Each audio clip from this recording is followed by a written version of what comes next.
Welcome two part 2 लज्जा और गलानी आचार्य रामचंद्र शुक्ल। तो शुरू करते हैं आज के क्वेश्चंस। काव्य में लोकमंगल की साधनावस्था किस प्रकार का निबंध है? तो समीक्षात्मक। नेक्स्ट इज निम्नलिखित में से आचार्य रामचंद्र शुक्ल की रचना कौन सी है? तो रसमीमांसा।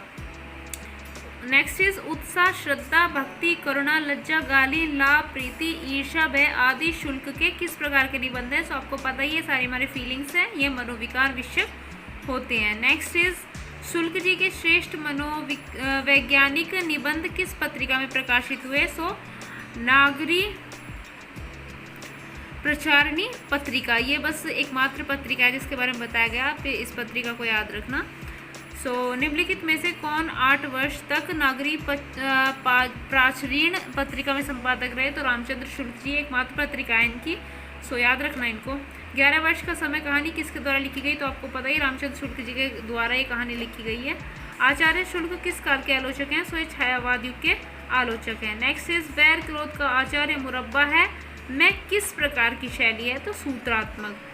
नेक्स्ट इज मनोविकारों पर निबंध लेखन के लिए कौन निबंधकार सुप्रसिद्ध है? आचार्य रामचंद्र शुक्ल। जैसे कि मैंने बताया, फीलिंग्स के ऊपर लिखते हैं, तो मनोविकार निबंध आप इसे समझ जाना कि रामचंद्र शुक्ल जी ज़्यादा फेमस है इस मैटर में। नेक्स्ट इज आचार्य रामचंद्र शुक्ल की कृति नहीं है, तो चित्रलेखा नहीं है।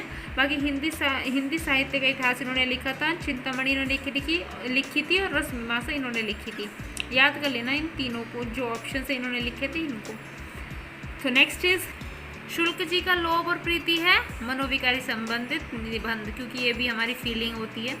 नेक्स्ट इज आचार्य रामचंद्र शुक्ल किस रूप में प्रसिद्ध हैं? तो इन सबों में, क्योंकि आलोचक भी रहे हैं, निबंध भी लिखते हैं और हिंदी साहित्य का इतिहास भी इन्होंने लिखा है, तो इन सभी में बस ये संपादिकता से बच गए, किसी पत्रिका की संपादिकता नहीं थे। और कवियों जो हमारे और लेखक हैं वो उन्होंने संपादिकता की थी, बट इन्होंने नहीं की थी। हिंदी साहित्य के इतिहासकार रहे हैं, तो आप याद रखना इसको। नेक्स्ट इज अत्यधिक लज्जा अथवा संकोच से निर्भय कठिन हो जाता है शिष्टाचार का।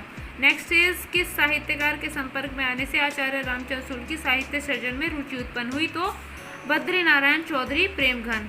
नेक्स्ट इज संकोच इस बात के ध्यान या आशंका से होता है कि जो कुछ हम करने जा रहे हैं वह किसी को बेढंगा तो ना लगेगा, या उससे हमारी दुशीलता या दुष्टता तो ना प्रकट होगी। कथन किस निबंध का है? मतलब इसमें जो भी हम करते हैं तो उसमें पहले दूसरों के बारे में सोचते हैं कि किसी को बुरा तो नहीं लगेगा, या किसी को हमसे जो है धृष्टा तक, तो मतलब कोई बुरा तो नहीं सोचेगा हमारे बारे में, किसी को बुरा तो नहीं लगेगा।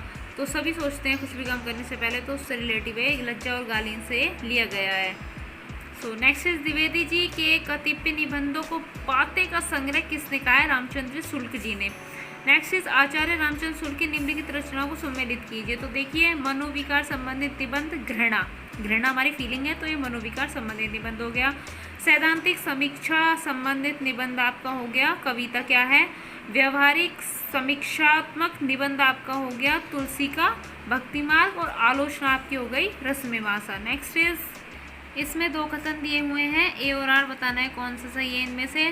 फर्स्ट इज गालीन की उत्पत्ति मनुष्य द्वारा मनुष्य कार्य व्यापार की आलोचना करने से होती है, इसका समाज से कोई संबंध नहीं है। तो ये तो आपका ये रॉन्ग है, क्योंकि इसका समाज से संबंध ही होता है।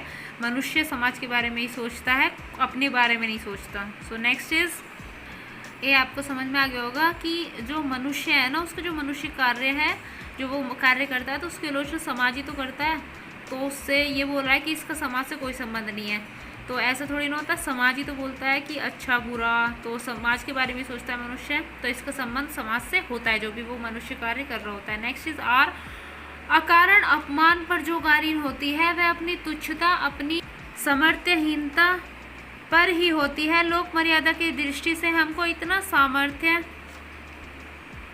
संपादन करना चाहिए कि दूसरा अकारण हमारा अपमान करने का साहस ना कर सकें। तो ये आपका राइट है कि हमको इतना काबिल तो बनना चाहिए कि कोई भी आए और हमारी झंड मार कर चला जाए, मीन्स हमको नीचे दिखाकर चला जाए, तो इतना साहस तो होना चाहिए। तो ये आपका जो है रोंग और आर आपका राइट है। नेक्स्ट है 62 किस युग का मूल्यांकन करते हुए आचार्य रामचंद्र शुक्ल ने ये बच्चों का युग देखिए, यह युग बच्चों के समान हंसता खेलता आया है। इन्हें भरतेंदु युग को इन्होंने बच्चों के समान हंसता खेलता युग बताया था।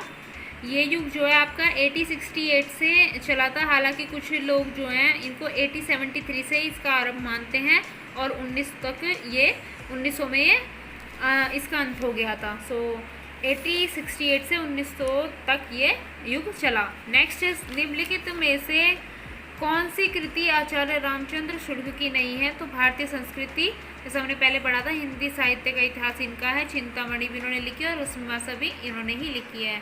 सो आज के लिए इतना ही। उम्मीद आपको वीडियो पसंद आई होगी। मिलते हैं नेक्स्ट वीडियो में।